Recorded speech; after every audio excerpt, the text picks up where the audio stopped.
Good morning friends, स्वागत है आपका आपके अपने यूट्यूब चैनल में। एंड मैं सोनिया आपके समक्ष फिर से एक नए वीडियो के साथ। एंड आज हम सिलेबस का डिस्कशन करने जा रहे हैं।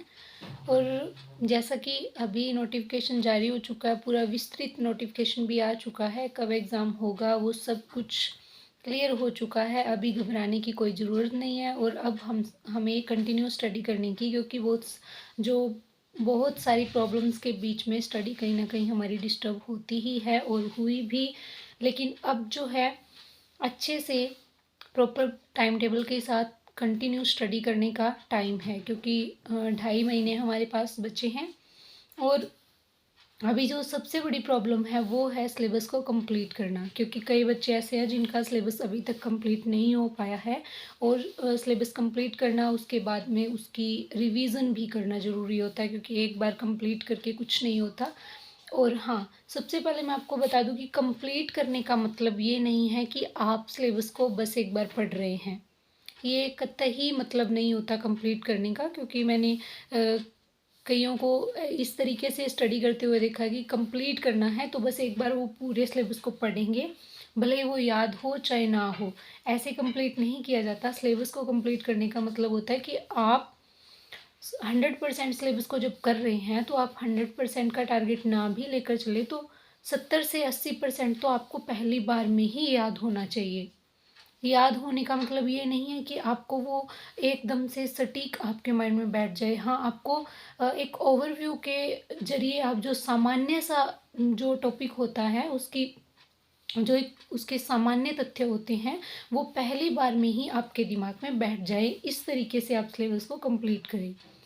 और कंप्लीट करते टाइम आप जैसा कि आप कंप्लीट कर रहे हैं सिलेबस को, उस ड्यूरिंग आप जो भी इम्पोर्टेंट आपको लगता है वो भी आप उस टाइम बुक में या कॉपी में लिखते हुए नोट करते हुए चलें, ताकि आपको जब सेकंड टाइम आप उसको कर रहे हों या सेकंड टाइम उस सिलेबस के आप जब रिवीजन करते हो तो आपको दिक्कत ना आए।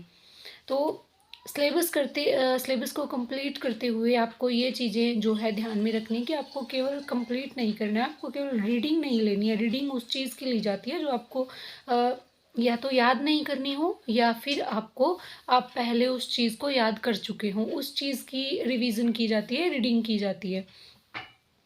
तो कंप्लीट करते हुए आपको सिलेबस को अच्छी तरीके से एक एक पॉइंट को अच्छे से आपने अपने माइंड में बिठाना है। उसके बाद साथ के साथ वो पॉइंट्स भी आपने नोट करते हुए जाने हैं जो इम्पोर्टेंट है, जो कहीं ना कहीं आपको लगते हैं कि ये पॉइंट आपको अच्छे से रिवाइज नहीं हुआ है या आपको लर्न नहीं हुआ है, तो आप उसको लिख लीजिए। और आपको, क्योंकि बहुत सारे ऐसे पॉइंट होते हैं जब हम पहली बार किसी टॉपिक को पढ़ते हैं हमें ऐसे लगता है कि ये पॉइंट इतना इम्पोर्टेंट है और मुझे याद नहीं हुआ है। और वही पॉइंट जब हम बार बार रिवीजन करते हैं, बार बार वही पॉइंट हमारे सामने आता है तो वो अच्छे से हमारे दिमाग में बैठ जाता है। फिर उस चीज़ को लिखने की हमें ज़रूरत नहीं पड़ती, लेकिन पहली बार में तो पड़ती ही है। ये तो थी सिलेबस को कंप्लीट करने की बात, क्योंकि अभी कईयों का सिलेबस कंप्लीट हो चुका है जो लंबे टाइम से तैयारी कर रहा है, लेकिन कई बच्चे ऐसे हैं जिनका नहीं हुआ है। ऑलमोस्ट सबका सिलेबस कंप्लीट हो चुका होगा, और अगर एक दो टॉपिक रहे भी हैं तो आप इस तरीके से उसको कंप्लीट कर सकते हैं। अब रही रिवीजन की बात कि हम सिलेबस को कितनी बार रिवीजन करें। मतलब 4 बार, 5 बार, 2 बार, 1 बार, है ना। कई तो इस तरीके से भी कंफ्यूज है कि अभी मैं सिलेबस कंप्लीट करूँगा या करूँगी, मैं उसके बाद रिवीजन करूँगी तो मुझे कितनी बार टाइम मिलेगा रिवीजन करने के लिए, क्योंकि सिलेबस जो है वो काफ़ी लंबा है और समय भी अभी कम है।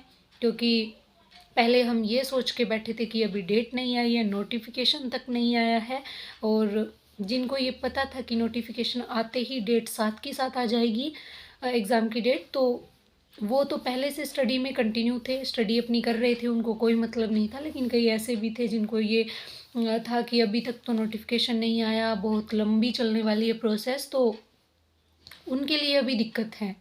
किस तरीके से आप सिलेबस कंप्लीट करें, उसके बाद में आपको रिवीजन के लिए भी समय चाहिए, और 1 से 2 बार रिवीजन से कुछ नहीं होता, क्योंकि यहाँ पे नेगेटिव मार्किंग है।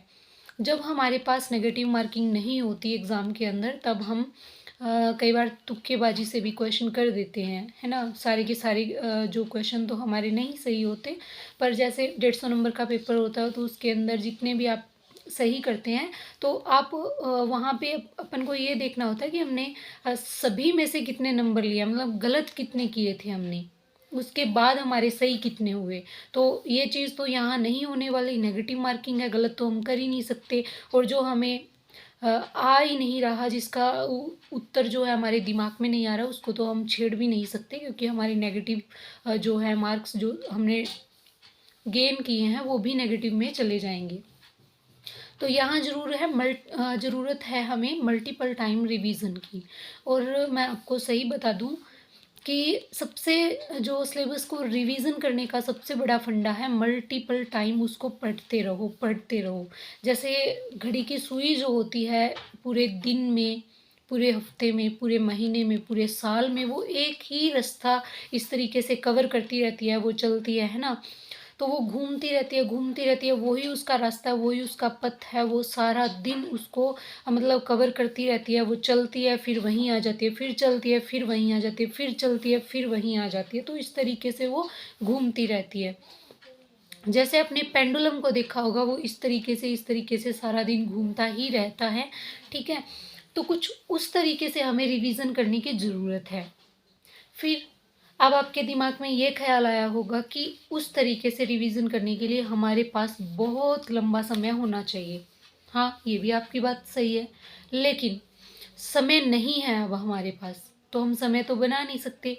ऐसा नहीं है कि हम महीने को और लंबा कर देंगे, है ना, दिन को और लंबा कर देंगे, ऐसा तो होने नहीं वाला। दिन में 24 घंटे होंगे, महीने में 30 दिन होंगे, इससे ज़्यादा हमें समय नहीं मिलने वाला। और जो ये भर्ती है हमारे लिए बहुत इम्पोर्टेंट है, लंबे टाइम से हम उसका इंतज़ार कर रहे हैं, लंबे समय से हम इसकी तैयारी भी कर रहे हैं। तो अब हमें एक बेहतरीन स्ट्रेटजी की ज़रूरत है जो हमें रिवीजन भी करवा दे, हमारा सिलेबस कंप्लीट भी करवा दे, हमें प्रैक्टिस भी करवा दे, और ये सारी चीज़ें करने के बाद वो हमारे माइंड में भी सेट कर दे पूरे तथ्यों को, पूरे कंसेप्ट को। तो सबसे पहले जब हम किसी भी चीज़ की तैयारी करते हैं तो हमें 100% को टारगेट नहीं करना चाहिए। हाँ, बहुत बच्चे करते भी हैं, अच्छी बात है, करते हैं, लेकिन जब हम मेन सिलेबस को भी कंप्लीट नहीं कर पाते और समय थोड़ा होता है, तो हमें एक बेहतरीन स्ट्रेटजी के साथ 80% को या 85% को टारगेट करना चाहिए, और उसको इतना बेहतर ढंग से कंप्लीट करो कि आपका चांस ही ना रहे गलत होने का, क्वेश्चन गलत होने का चांस ही ना बचे कि नेगेटिव मार्किंग है। इसको ध्यान में रखते हुए आपको 80% को टारगेट करना है, और उसके अंदर इस तरीके से कंप्लीट करना है कि कोई चांस ना हो आपका क्वेश्चन गलत होने का। मैं आपको मेरी स्ट्रेटजी शेयर कर रही हूँ, जो कि मैंने मार्च अप्रैल से उसको मैं फॉलो कर रही हूँ, और अब तक ना जाने कितनी बार मैं सिलेबस कंप्लीट कर चुकी हूँ। सिलेबस कंप्लीट करने का मतलब मैं पहले ही बता चुकी हूँ, मेरी नज़र में सिलेबस को रीडिंग करना कंप्लीट करना नहीं होता। सिलेबस को पहली बार में 70 से 80% तक लर्न कर लेना, अपने दिमाग में बैठा लेना, समझ लेना, कंसेप्ट के साथ होता है सिलेबस कंप्लीट करना, ठीक है। किसी बुक में पेन चला के लाइन के नीचे अंडरलाइन करना कभी भी सिलेबस कंप्लीट करना नहीं हो सकता। सबसे पहले आपके पास सिलेबस होना चाहिए, जिसका प्रिंट होना चाहिए आपके पास निकलवाया हुआ। आपको जब सिलेबस आउट हुआ था तभी आपने कंप्लीट सिलेबस का प्रिंट निकलवा लिया होगा, और उसको पढ़ते पढ़ते उसको जीर्ण शीर्ण भी कर दिया होगा, क्योंकि बहुत बच्चे, जैसे कि मेरा सिलेबस जो है अभी मेरे सामने है, बहुत ही बुरी हालत में है बेचारा, क्योंकि पेज वेज सब फट गए हैं, अलग अलग हो चुके हैं, क्योंकि मैंने उसको बहुत बेहतर ढंग से बहुत लंबे टाइम, क्योंकि एक सिलेबस की हर एक लाइन को, हर एक वर्ड को पहले तो हमें सिलेबस को ही याद करना होता है कि उसमें पॉइंट कौन से हैं, फिर उसके कंसेप्ट तक जाते हैं। हमें याद होना चाहिए कि हमारे सिलेबस के किस पार्ट के अंदर कौन सा टॉपिक है। तो इसको याद करते करते और इसी के साथ साथ सभी चीज़ों को याद करते हुए इसकी हालत मैंने बुरी कर दी, ठीक है। तो हम सबसे पहले हमें सिलेबस को पार्ट करना आना चाहिए कि हम कितने पार्ट्स में डिवाइड करें सिलेबस को। बहुत सारे बच्चे हैं सिलेबस को जो है 2 से 3 भागों में ही डिवाइड करते हैं, और दिन में बस 2-3 भागों को ही उनको ही लेके चलते हैं कि इस भाग से मुझे एक टॉपिक करना है, दूसरे भाग से एक टॉपिक, तीसरे भाग से एक टॉपिक, इस तरीके से डिवाइड करते हैं और फिर पढ़ते हैं। तो उस स्थिति में क्या होता है, आपके सिलेबस का जो रिवीजन करने का जो टाइम होता है वो बहुत लंबा खिंच जाता है। जैसे हमने पूरे सिलेबस को 3 से 4 पार्ट में डिवाइड किया है, तो हम 40 से 45 दिनों के लगभग उसी टॉपिक पे दोबारा पहुंच पाएंगे। अगर हम स्पीड से चल रहे हैं तो 20 दिन का समय तो मानकर ही चलिए, 20 दिन में वापस आप उस टॉपिक तक पहुंचेंगे जहां से आपने शुरू किया था। फिर उतनी बार रिवीजन नहीं हो पाएगी जितनी बार होनी चाहिए। इस तरीके से अगर आप रिवीजन करते हैं तो क्योंकि सिलेबस इतना लंबा है, इसके अंदर क्या छोड़ना है, क्या पढ़ना है, वो आप पहले डिसाइड कर चुके होंगे। मैं उस पर डिस्कशन नहीं करूँगी। और अगर अब तक भी आप ये डिसाइड नहीं कर पाए हैं कि क्या छोड़ना है और क्या पढ़ना है, तो आप बहुत पीछे हैं। ठीक है, तो सबसे पहले हमें जो हमने ये डिसाइड कर लिया कि हमें क्या पढ़ना है, कौन से सब्जेक्ट को हमें छोड़ना है, किस सब्जेक्ट की वेटेज कितनी है, उस हिसाब से हमें ये भी पता है कि किस सब्जेक्ट के कितने टॉपिक है, उनका वेटेज कितना है। उस हिसाब से उस सिलेबस के कौन से टॉपिक को हमें पढ़ना है और कौन से को छोड़ना है, ये हम बहुत पहले डिसाइड कर चुके हैं। उसके बाद हमारा जो सबसे बड़ा पार्ट है, राजस्थान जीके का हो गया, शैक्षिक परिदृश्य का हो गया और मनोविज्ञान का हो गया। ये बड़े बड़े मेजर पार्ट है आपके सिलेबस के अंदर। अगर आप इन 2.5 महीनों के अंदर इन 3 चीज़ों पे कमांड कर लेते हैं तो आप सिलेक्शन की दौड़ में होंगे।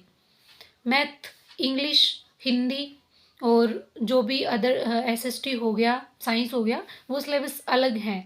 वो उसके अंदर आपकी ये वाली तैयारी है जो आप इस टाइम बुक्स ले रहे हैं या क्लासेस ले रहे हैं, ये उतनी प्रभावी साबित नहीं होगी जितनी कि आप लंबे टाइम से अगर उन सिलेबस के उन सब्जेक्ट के टच में रहे हैं, जितना वो प्रभावी होगा उतना अब जो है उन टॉपिक से उन सब्जेक्ट के साथ जुड़ना प्रभावी नहीं होगा।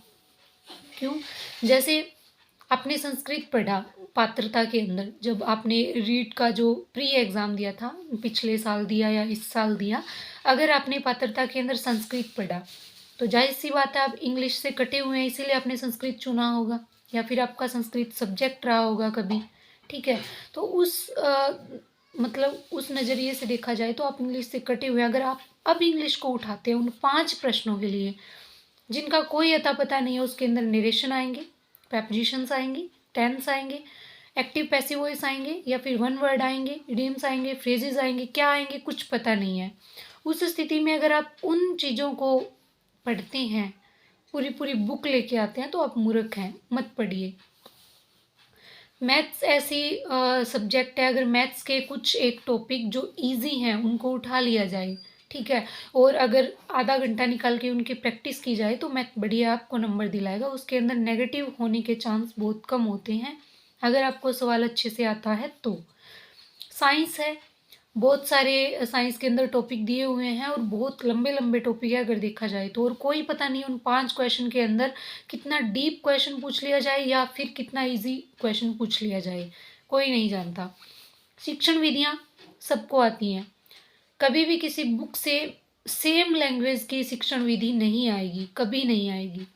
उनके क्वेश्चन सेम नहीं आते, वो इंस्टेंट होते हैं। उस टाइम अगर उनको पढ़ा जाए, उनको अच्छे से समझा जाए, उनके ऑप्शन को देखा जाए, और करेक्ट ऑप्शन, करेक्ट तो कोई होता ही नहीं है, कोई एक बढ़िया ऑप्शन चूज करना होता है, चारों ही करेक्ट होते हैं। कई बार पेडागोजी के अंदर इस तरीके के क्वेश्चन होते हैं, चारों ही उत्तर सही होते हैं, लेकिन उसके अंदर हमें उस ऑप्शन को चूज करना होता है जो 100% सही हो, मतलब जो उन तीनों से बेटर हो।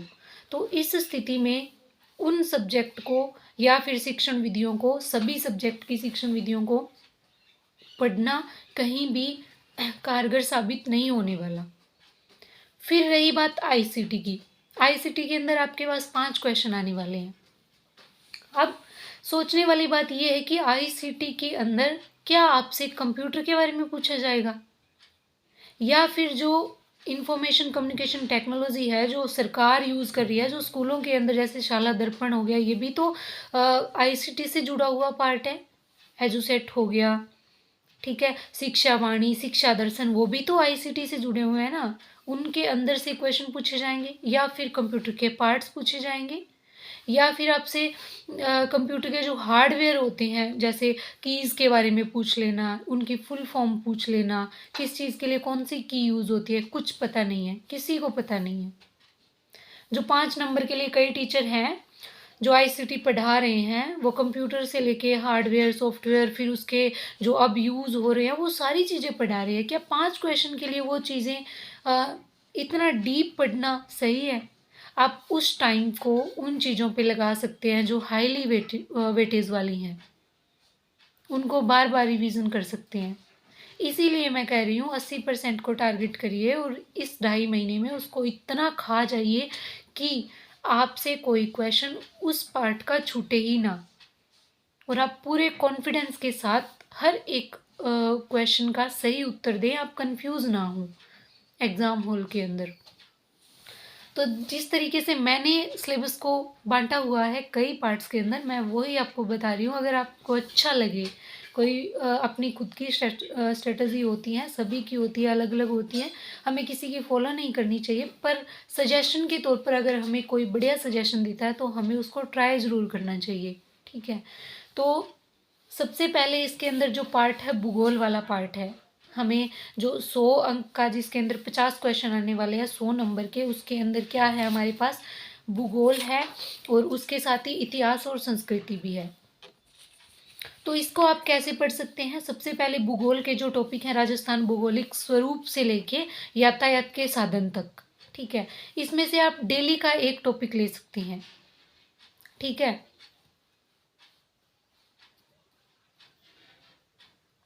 14 टॉपिक है ये टोटल, और इनके अंदर आप 14 दिनों में इसको बार बार बार बार रिपीट कर सकते हैं। अब आप 2.5 महीने में लगा लीजिए कितनी बार इस चीज़ को, इस पार्ट को रिवीजन कर सकते हो। ठीक है, क्यों आप पहले टॉपिक से चलेंगे लास्ट लास्ट तक। बहुत सारे टॉपिक हैं जो 2 पेज के ही हैं, बस 1-2 पेज के हैं वो, जैसे यातायात वाला बहुत छोटा टॉपिक है, पर्यटन स्थल वाला बहुत ही छोटा सा टॉपिक है। ठीक है, परंपरागत और जो ऊर्जा संसाधन है वो भी बहुत छोटा टॉपिक है। तो इस तरीके से बहुत सारे ऐसे टॉपिक हैं जो बहुत ही थोड़े थोड़े छोटे छोटे हैं, थोड़े थोड़े पेजेस के हैं। उसके बाद इसको आप डेली पढ़िए, डेली इसका एक टॉपिक पढ़िए। ठीक है, उसके बाद आप इतिहास और संस्कृति वाला टॉपिक है, तो इसके अंदर क्या है, जितने भी है इसको मैंने कई सारे पार्ट्स के अंदर डिवाइड कर रखा है। मैं इसको किस तरीके से कवर करती हूँ, जो इसका सेकंड पॉइंट है, जिसके अंदर राजनीतिक और प्रशासनिक व्यवस्था दी हुई है, इसके अंदर 3 से 4 जो क्वेश्चन है आराम से आएंगे। क्यों? क्योंकि 2 से 3 क्वेश्चन जो है वो हमें किसी वंश के राजा के बारे में, उनकी सीक्वेंस के बारे में पूछ लिया जाएगा, या जो 2-3 क्वेश्चन है वो प्रशासनिक व्यवस्था जो है उसके बारे में आने के चांस हैं, क्योंकि वो नया टॉपिक है और नए टॉपिक से क्वेश्चन आते ही आते हैं। तो ये वाला आप डेली पढ़ सकते हैं। इतिहास कला संस्कृति से आप जो इतिहास के टॉपिक हैं उनको, और ये वाला है, इसको एक पार्ट बना लीजिए आप। जो प्रशासनिक और राजनीतिक व्यवस्था है, ये कम से कम 50 पेज का पार्ट है। इसका डेली के आप 10 पेज पढ़ सकते हैं, या फिर एक राजवंश को डेली कवर कर सकते हैं। तो इस तरीके से ये भी आपका इस तरीके से राउंड राउंड रिवीजन होता रहेगा। आपको ये टेंशन नहीं होगी कि मुझे राजवंश वाले पार्ट के अंदर 10 दिन लगेंगे या 5 दिन लगेंगे। ये आपका एक पार्ट बन जाएगा। जैसे आप भूगोल वाले पार्ट को डेली रिवीजन कर रहे हो, वैसे आप राजवंश वाले पार्ट को डेली रिवीजन कर सकते हैं। ठीक है, उसके बाद इसके अंदर एक और पार्ट है आगे, राजस्थानी भाषा का। इसको आप अलग से बांट लीजिए। राजस्थानी भाषा जो है इसको भी आप डेली पढ़िए। मतलब अब कितने पार्ट हो गए? भूगोल वाला पार्ट, संस्कृति और जो ऐतिहासिक पार्ट है, जो इतिहास और संस्कृति वाला है, सेकंड पार्ट वो हो गया। तीसरा पार्ट हो गया राजवंश वाला। चौथा पार्ट हो गया भाषा एवं संस्कृति वाला। ठीक है, जो राजस्थानी भाषा है, सॉरी, उसका पार्ट हो गया। तो 4 पार्ट हो गए। उसके अलावा सेकंड जो है, 4 पार्ट के अंदर, 4 पार्ट में हमने इतने सिलेबस को डिवाइड कर लिया, यानी 50 क्वेश्चन 100 नंबर को हमने 4 पार्ट में डिवाइड कर लिया डेली डेली पढ़ने के लिए। उसके बाद आपका 80 नंबर का जो 80 अंक वाला पार्ट है 40 क्वेश्चन के अंदर, उसके अंदर क्या है, आप फ्लैगशिप योजनाएं और कल्याणकारी योजनाएं, इनको एक पार्ट में रख लीजिए। ठीक है, कल्याणकारी योजनाएं 100 के लगभग हैं, और 30 से 40 जो हैं वो हैं आपकी फ्लैगशिप योजनाएं। इनको आप इकट्ठा कर लीजिए। आप डेली डेली 5 फ्लैगशिप योजनाएं और 5 कल्याणकारी योजनाएं पढ़िए। 5 पार्ट हो गए सिलेबस के। उसके बाद सामान्य ज्ञान। सामान्य ज्ञान में से प्रतीक चिन्ह, अनुसंधान केंद्र, धार्मिक स्थल, खिलाड़ी, नगर स्थल, उद्योग, ये हो गए। इतने से कितने टॉपिक हो गए? 1 2 3 4 5 और 6 टॉपिक। 6 दिन के अंदर आप पूरा सामान्य ज्ञान जो है बार बार रिपीट कर सकते हैं। इसके अंदर फ्लैगशिप योजनाओं को और कल्याणकारी योजनाओं को अलग से आपने बांट लिया। उसके बाद टॉपिक बचा प्रशासनिक व्यवस्था वाला, और 6 टॉपिक ये हो गए। 6 को आपने अलग में पार्ट डिवाइड कर लिया, और प्रशासनिक व्यवस्था आपको पढ़ने की ज़रूरत नहीं है। अगर आपको कोई शॉर्ट नोट्स मिल रहे हैं, जैसे राज्यपाल के बारे में, मुख्यमंत्री के बारे में, और जैसे ओवरऑल होता है ना शॉर्ट की, इसके अंदर आप कीवर्ड्स बना लीजिए, जैसे उन मुख्यमंत्री को याद कीजिए जिनके काल में राष्ट्रपति शासन लागू हुआ, ठीक है, जिनकी पद पर रहते हुए मृत्यु हो गई। इस तरीके से थोड़ा बहुत आपको या इसको याद कर लीजिए। ये बहुत बड़ा टॉपिक है, एक क्वेश्चन के लिए आप इतने बड़े टॉपिक को 1 या 2 क्वेश्चन के लिए, मुझे नहीं लगता आपको इसको बहुत डीप पढ़ना है, क्योंकि लेवल फर्स्ट के अंदर इतना डीप क्वेश्चन नहीं आएगा। ठीक है, तो आप 5 से 6 पार्ट में इसको डिवाइड कर चुके हैं। उसके बाद आप आ जाइए शैक्षिक परिदृश्य पे। शैक्षिक परिदृश्य को आप एक ही पार्ट में रखिए। इसके अंदर शैक्षिक परिदृश्य के अंदर फिर 2009 और 2011 वाला एक्ट, निजी विद्यालयों के अंदर जो निःशुल्क प्रवेश है वो टॉपिक, 2020 की शिक्षा नीति, ठीक है, नवाचार, विद्यार्थियों की कल्याणकारी योजनाएं और प्रबंध समितियाँ, इसको आप एक पूरे पार्ट के अंदर रखिए। ठीक है, तो 5 से 6 मतलब 6-7 पार्ट के अंदर, अब इन 6-7 पार्ट के अंदर आपको बहुत ज़्यादा टाइम नहीं लगेगा। जैसे आपने भाषा वाला पार्ट है, उसके अंदर डेली का 4 से 5 पेज है, उसके अंदर ज़्यादा पेज नहीं है, तो आप उसको 1 पेज डेली का पढ़ सकते हैं। तो बार बार वो आपको इतनी बार रिवाइज हो जाएगा 5 दिन के अंदर, मतलब 5 दिन का समय है, उसको बार बार आप रिवीजन कर लेंगे। ठीक है, और जो सामान्य ज्ञान है उसको 6 दिन के अंदर बार बार वापस आप उन्हीं टॉपिक को 6-6 दिन के अंदर रिपीट हो जाएंगे आपके। और 8 या 9 दिन के अंदर आपके इतिहास संस्कृति वाले जो भूगोल वाले हैं वो 8-9 दिन में बार बार रिवीजन हो जाएगा। तो आपका ना तो ज़्यादा लंबा टाइम खींचेगा, और अगर लंबा टाइम नहीं खींचेगा तो बार बार आप वही टॉपिक थोड़े थोड़े दिन के अंदर रिवाइज करेंगे। थोड़े दिन में करेंगे तो भूलेंगे नहीं, और जितनी ज़्यादा बार आप रिवीजन करेंगे उतना ही ज़्यादा आपको वो चीज़ याद होगी। तो इस पूरी स्ट्रेटजी को आप अच्छे से फॉलो कर सकते हैं। 8 से 9 घंटे में ये आपका पूरा जो है एक दिन में कवर हो जाएगा। पीछे जो टाइम बचता है आपका, मतलब 10-12 घंटे तो आप पढ़ते ही होंगे। अब पीछे जो टाइम बचा है आपका वो आप अपनी क्लास लगाने में। और अब रही क्लास की बात, कि क्लास कैसे लगाते हैं। कई बच्चे लाइव क्लास लगाते होंगे, कोई फ़ायदा नहीं है लाइव क्लास का। लाइव क्लास का फ़ायदा है ओनली यूट्यूबर्स को, आपको नहीं है। आप उसी चीज़ को 2x की स्पीड में करके देख सकते हैं ना, जिस चीज़ को आप लाइव में डेढ़ घंटे 2-2 घंटे तक जो वेट कर करके उस चीज़ को आप देखते हैं, बीच में टीचर बात भी करता है, बीच में ही आप कमेंट्स भी करते हैं, उस चीज़ को आप 2.5 महीने के लिए साइड में करिए। डबल स्पीड में करके आप किसी क्लास को अपने टाइम के हिसाब से सेट कर सकते हैं कि मुझे इस टाइम ये क्लास देखनी है, और उसके अंदर वही चीज़ें हैं जो आप पढ़ रहे हैं। तो क्या ज़रूरत है लाइव चीज़, ऐसा तो है नहीं कि कंसेप्ट समझाया जा रहा है, कंसेप्ट तो नहीं समझाए जा रहे, ऑप्शनल क्लास होती हैं, है ना। तो आप उसको डबल की स्पीड में देख सकते हैं। क्वेश्चन आंसर जो होता है अपने अपने मन में उत्तर दीजिए। ज़रूरी नहीं है आप साथ के साथ उत्तर को जो है टाइप कर रहे हैं, टीचर नहीं देखेगा आपके कमेंट। तो 2.5 महीने के लिए इस चीज़ को आप लेफ्ट कर दीजिए, मत कीजिए ऐसा। ठीक है, आपका टाइम बहुत बचेगा, और ये सारी स्ट्रेटजी आप फॉलो करेंगे तो 2.5 महीने में आपका सिलेबस जो है 6 से 7 बार आराम से रिवीजन हो जाएगा। फिर रही टेस्ट सीरीज़ की बात, आपके पास अगर टेस्ट हैं, बढ़िया वाले टेस्ट है, तो आप 15 दिन के अंदर अच्छी खासी प्रैक्टिस कर सकते हैं अगर आपके कंसेप्ट क्लियर है तो। और वहीं अगर आपने ये सिलेबस को भी अच्छे से कवर नहीं किया है, अच्छे से अपनी लर्न नहीं किया है, उसके कंसेप्ट नहीं समझे हैं, तो टेस्ट सीरीज़ का कोई फ़ायदा नहीं है, क्योंकि आपको लैंग्वेज ही समझ में नहीं आएगी क्वेश्चन की, जब तक आप अच्छे से सिलेबस को कवर नहीं करते। तो ये पूरी स्ट्रेटजी है इन 2.5 महीनों में आपको सिलेक्शन की दौड़ में शामिल करने की। तो फॉलो कर सकते हैं आप इस स्ट्रेटजी को किस तरीके से। और मैं आपको ये सिलेबस दिखा देती हूँ, कुछ इस हालत में है मेरा सिलेबस, ठीक है। और ये बेचारा पूरा हिल चुका है, फिर मैंने इसको बहुत बार मतलब अपने पास ही रखती थी शुरू से अब तक। अब तो मुझे इसका वन वन जो एक एक वर्ड है वो भी याद हो गया कि किस पार्ट में कौन सा टॉपिक है और उस टॉपिक में कौन कौन से वर्ड लिखे हुए हैं। तो इस तरीके का हो चुका है ये।